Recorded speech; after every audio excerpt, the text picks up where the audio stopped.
Mayong hapon, Negros. Ini ang Digicast Negros 10. Ang nagapanguna nga napulo ka mga balita sa Negros ang amo ni gadulong sa inyo.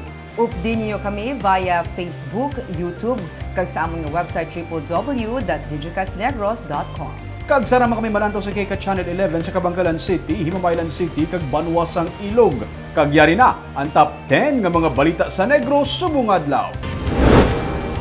Duha ka mga bangkay nasapuan kay na sang aga, isa sa Bacolod, isa sa Murcia. Sunod sa Bacolod, din-classify na sa DOH bilang low-risk area sa COVID-19. Masobra sa 30 ka mga pabalay, gin-lockdown sa Tuboso para sa contact tracing. Isa ka Iloy, nagbunag sang lapsag sa sulod sang isolation facility. Kag sa Good Vibes, 17-year-old nga Bacolenia nangin second placer sa isa ka international math competition. Initanan sa Digicast Negros 10.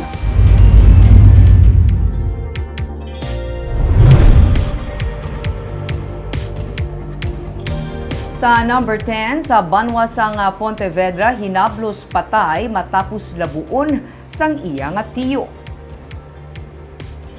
Patay ang 38 anyos nga si Chofilo Semiliano matapos labuon sang iya nga tiyo sa barangay Pandan sa Pontevedra sang Domingo sang aga.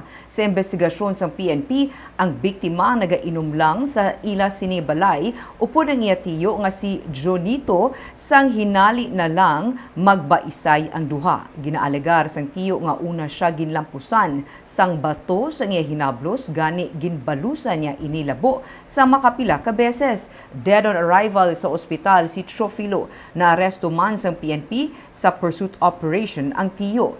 Ang kahulugbon suno sa pulis ang posible nagtuga sang pagbaisay sa magtiyo nga nagresulta sa kamatayon sang biktima. Kaso nga homicide ang ipasaka batok sa suspect.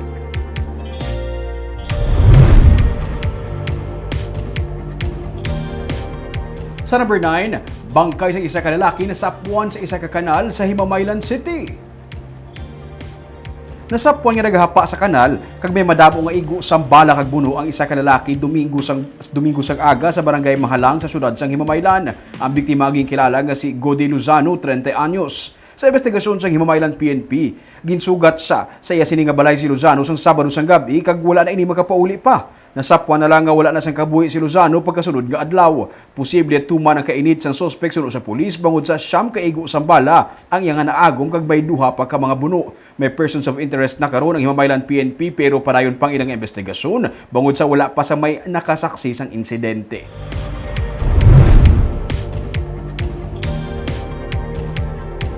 Sa number 8, isa ka lapsag ang ginbunag sa isolation facility sa Bacolod kaina sang aga. Ginahanda na kuntani nga pasakyon sa ambulansya ang 20 anyos nga Iloy para dalon sa Bacolod City Lying-in Center sang hinali na lamang ini nga nagbunag sang iya babae nga lapsag sa Midway Isolation Facility sa Barangay Alihis. Ang mga on-duty nga midwife kag mga medical responders sa Disaster Risk Reduction and Management Office ang nagbulig sa pagpabata sang Iloy nga taga Barangay Estefania. Siyang isa ka COVID-19 patient nga nagapaidalom sang iya 14 kaadlaw nga quarantine period. Gilayon nga gindala ang lapsag sa lying-in center para mahatagan sa nagakaigo nga pagtatap pero ginakabig ini sang midwife nga isa ka healthy baby girl.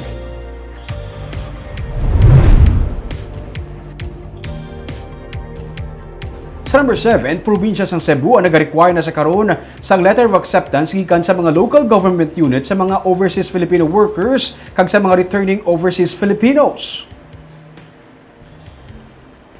Base sa executive order ni Cebu Governor Gwen Garcia, ang mga OFW kag ROF nga mag-aabot sa Mactan Cebu International Airport nga magapauli sa ilatag sa mga probinsya sa guwa sang Cebu, ang kinahanglan nga mayara sang ipakita nga letter of acceptance gikan sa ilang mga LGU, magluwas sa espas kag iban pa nga mga travel requirements. Pag-abot nila sa Cebu, ipaidalom sila sa RT-PCR test kag magatinir sa isolation facility tubtub nga magwa ang result sa ilang swab test. hindi kasubong sa mga nagikan sa Manila Airport nga hindi nakinahanglan sang letter of acceptance. Ginpahayag ni Bacolod Councilor Israel Salanga nga ang iya opisina ang mag-issue sang letter of acceptance nga ginapangayo sang probinsya sang Cebu magluwas sa negatibo nga RT-PCR test nga valid within 72 hours.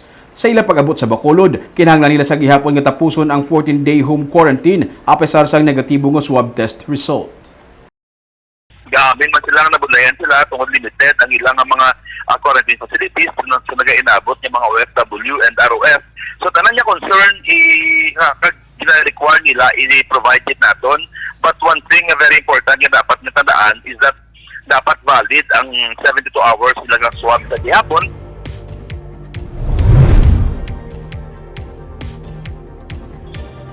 Sa number 6, masobra sa 22,700 ang nabakunahan sa Negros Occidental kontra COVID-19 as of May 17. Sunod kay Dr. Jessica Fama, ang Medical Specialist 3 sa Provincial Health Office, gina-fast track sa karon ang pagbakuna. Sa kada may mag-abot nga bakuna, ginaabisuhan ang local government units nga dapat magamit ini sa sulod sang 5 tubtub-anom kaadlaw humalin sa pag-abot. Wala labot diri dapat gilayon man nga maghatag sang report. Inibangod na sandig diri ang pagpadala o kon pag-supply sang national nga panguluhan sang bakuna para sa probinsya. Suno kay Fama, isa sa mga pagpanghangkat nga ginaatubang nila amo nga kun may mga lugar nga nagaka-lockdown bangod nagaka-apektuhan man ang pagbakuna. Samtang sa Webes sa Barangay Kapitolyo Vaccination Program, unahon ng mga senior citizens kag may comorbidity. Sa 2,123 ka mga empleyado sang probinsya nga indi mga health frontliners, ginapatud pa kung pilagid ang wala pa mabakunahan. Nagapanawagan naman ang gobernador sa mga empleyado nga magpabakuna. Hindi man mandatory sunod kay Governor Eugenio Jose Lacson, pero ini ang ginalantaw pinakamaayo nga pamaagi nga malampuwasan ang pagpanghangkat sang COVID-19. Kag ma-report, no? Because the next allocation of vaccines from DOH national will depend on our utilization of the vaccines. So, muna, galikin nagahinay kita because there are a few LGUs nga lockdown. Mga health personnel nila naka-lockdown. But although nga, muna, ginatinwaan, sa mga local government units nga ma-utilize tayo ang mga vaccine.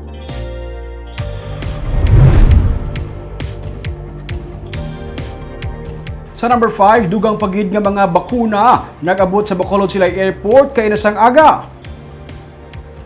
May dugang 32,400 ka mga vials ng Sinovac vaccines ay nag-abot sa Iloilo kay nasang aga gikan sa Department of Health. 3,000 diri para sa Negros Occidental kag 3,000 man ang para sa Bacolod City. Nagapadayon ng vaccination sa Bacolod sa mga barangay kag malls. Damlag pa ginsiling sang Executive Director sa Bacolod Emergency Operations Center nga si M. Ang nga samtang mayara pa sang supply sa bakuna magapadayon man ang ilang mass vaccination. Sa Webes naman magasugod ang mass vaccination sa Kapitolyo.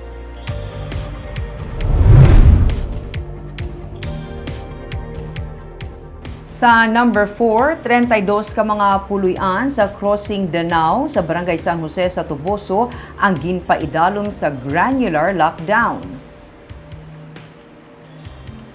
Ini ang nagsugod sang Lunes ka magalawig sa 7 ka adlaw. Sunod kay Mayor Richard Hauhoko, ang lockdown ang ginpatuman para sa contact tracing kag disinfection. May 6 ka mga pumuluyo sa barangay ang nagpositibo sa COVID-19. Isa sa mga nagpositibo ang mayara sang Tiangge kag madamo sang nakontak.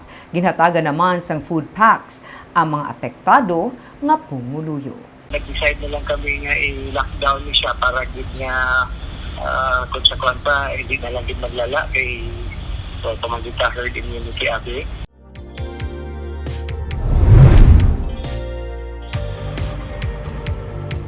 Sa number 3, padayon ang pagpanaog sa mga kaso sang active cases ng COVID-19 sa Negros Occidental.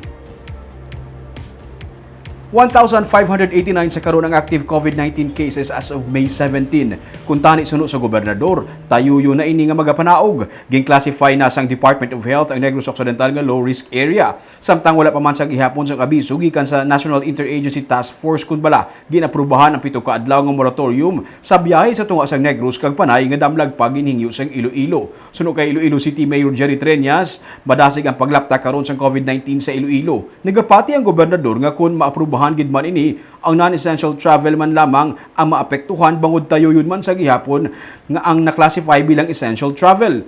Ehemplo sa mga maapektuhan sulod sa gobernador among tourism-related travel kag ini sa sulod sang 7 ka adlaw man lamang. So, I hope we can continue this downtrend. Just the same, we have to, we still have to follow mga minimum health protocols. Sa number 2,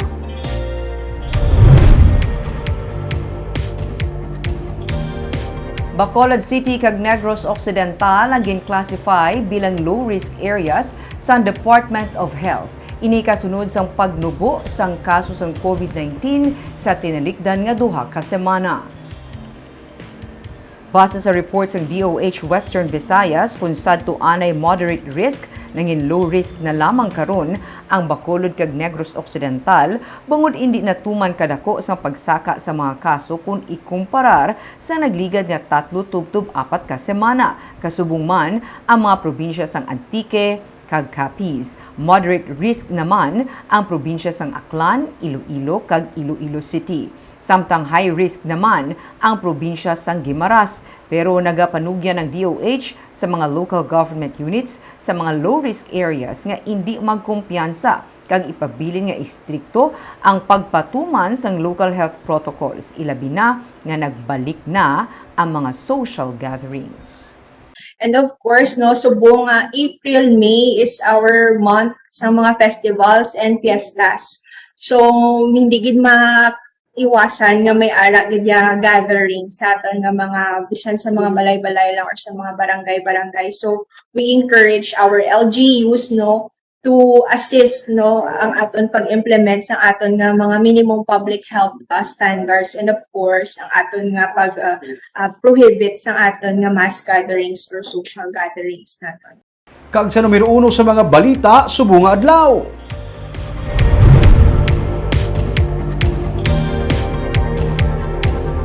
Duha ka mga bangkay na sapuan kainasang aga. Isa ka bangkay na sapuan sa syudad sa Bacolod kag ang isa naman sa Banwa sang Murcia. Ginusisa sa karon sa PNP kun balang may kaangtanan ang pagpatay sa duha ka mga persona. Yang report ni Marcian Muico. Nasapuan ang bangkay sang Oman National nga si Ahmed Haj kainas ang aga sa reclamation area sa Bacolod City. Natukiban nga siyang may igo sang bala sa tugan sang masapuan pasado la 7 kainas ang aga sang roving guard sa kahilamunan sa Bredco Port. Suno sa Deputy Chief sang Police Station 2 nga si Police Lieutenant Andy Ofalia, si Haj ang uli nga nakita kagabi sang iya himata kag wala na ini makapauli. Ginausisa pa nila suno kay Ofalia kundi nagpadulong ang biktima antes na sapuan nga patay. Mga alas 9 naman sang aga kaina, isa ka lalaking nasapuan patay sa katubuan sa sulod sang kampo sa Hacienda Roas sa Barangay Blumentritt sa Banwa sang Murcia. Ang biktima ginkilala nga si Archie Aguirre nga taga Hinigaran. Suno sa PNP, 8 ka basiyos ang pusil ang nakita sa crime scene. Naga-coordinate na si karon ang Murcia PNP kag Police Station 2. Sa Bacolod, bangod suno sa kay Ofalia sang Police Station 2, ila ginalantaw ang posibilidad nga may kaangtanan ang duha ka mga nasapuan nga mga bangkay sining aga. Kung pwede ito kita ng taga Murcia, may lead na tapon ng mga motibo. Wala sang pamalay sa lugar kung sa di nakita ang bangkay ni Aguirre sa Murcia. Ginahibalo pa kun bala didto siya ginpatay o kung ginuwigit lang ang iya nga bangkay sa lugar. Padayon pang pag-istoryahanay sang Bacolod kag Murcia PNP angot sa sining nga mga kaso. Marcian Muico para sa Digicast Negros. Sa Good Vibes, isa ka 17 anyos nga estudyante gikan sa Bacolod ang nagdaog sang second prize sa Guangdong, Hong Kong, Macau, Greater Bay Area Mathematical Olympiad. Aton siya kilalahon sa sining nga report. Sinila mga Mayo nakuha sang 17 anyos nga senior high student nga si Janina Claire Yulo ang second prize award sa Guangdong, Hong Kong, Macau, Greater Bay Area Mathematical Olympiad. Ini ang isa ka international nga kompetisyon kung sa diin ang mga nagdalaog sa iban man nga mga lugar ang magasambuwa. Kag bangod sang pandemic, ini ang ginpatigayon online. Pero para kay Janina, hindi ini ang hauna nga higayon nga siya nakapakigbahin sa isa ka international math competition. May challenge kag may thrill para sa iya ang mga numero. I want to embrace the challenge like you said po, and of course I want to prove to myself na walang parang gusto ko i-expand po yung limit po when it comes to solving problems. Ganon po. How do you prepare yourself for a competition? So usually kapag may competition, parang ini-insert ko po siya sa sa schedule ko kasi yung mga competition hindi sila mag-a-adjust sa academics. Suno kay Jomar Flores nga math teacher ni Janina sa first semester sini nga grade 11 sa UNOR Senior High, nagapangibabaw gid man si Janina sa iba niya nga mga classmate. Madamo man sa mga estudyante nga naga-excel sa math pero nagapanguna si Janina. Ang iban gani nga may kabudlayan sa subject nagahinyo sang bulig sa iya. So Janina is one of the mathematics awardee. Okay. So may say damo may mga iban pa gid nga students Yes, there are na lots nag-receive sa of amana. students who are good in mathematics, but Janina is the best. No, in our section, we have our group chat. Once there are questions, we allow our students to ask in GC. And like Janina, siya nagabulig kundi sa mga classmates niya. Humalin pa sang elementary sa Janina, tuma na ang iya nga interes sa math. Luyag niya gani magkuha sang kurso angot sa physics kung siya ang maglabot sa kolehiyo. Pero sa karon, ang luyag niya anay amo nga mapaambit man sa iban ang pag-enjoy sini. Math is for everyone talaga, and math is really fun if you put your mind in it, parang ganon po. So, ganon, I help them. I want them to see na hindi magiging mahirap yung math if they just enjoy it. Naimpluwensyahan sang iya nga mga lolo kag lola ang iya nga love for math. Dako naman ang papel sang iya nga iloy angot sa pagpatuman sang disiplina para malambot ni Janina ang iya nga mga tinutuyo. Para kay Janina, pagpanikasog, lakip ng suporta sang iya nga pamilya kag eskwelahan, ang dako nga bulig sa iya nga paglabot sa mga ginhandom. Grabe nga achievement iya, Barb. Di tanan nga tao nanamian sa mathematics nga subject, di ba? Gani Ming, ako yaha, nabilonggi ko guro sa kadaman nga, oh no, math, kabudlay. Wow. Siya ya, hamba niya, may nakita siya nga thrill, kag challenge. Every time makakita siya sang problems nga related Kung man makita ko numbers, dapat mahulay ko. Fear na guro ako niya, fear of numbers. Pero di ba not everybody is may sagad sa math? I think it's a gift from me. Oo, come on. No. Kasi mag-isip ka isang cambio sa grocery, makabudlay. Ay, kung kwarta, ya. Lairo naman. Pero siyempre, congratulations. Pinasahe, doon tayo na sila makita kung ano mga sagad sa math, Correct. di ba? Oo. Congratulate. Especially man siya nga ginikanan. Luminghang kadako sang role nga gina-play sang ginikanan. Oo, labi nga pag-support. Kagamuyan itong mga balita sa Negros, subong adlaw. Kay man sa panahon karon importante nga may ihibalo ka sa nagakatabo sa imo nga palibot. Pero dapat balanse kag eksakto ang mga impormasyon. Parayan kami nga magapangalagad sa Negrosanon. Ako si Barbara Mijares. Tubtub sa buwas ako naman si Romeo Subaldo, mayong hapon.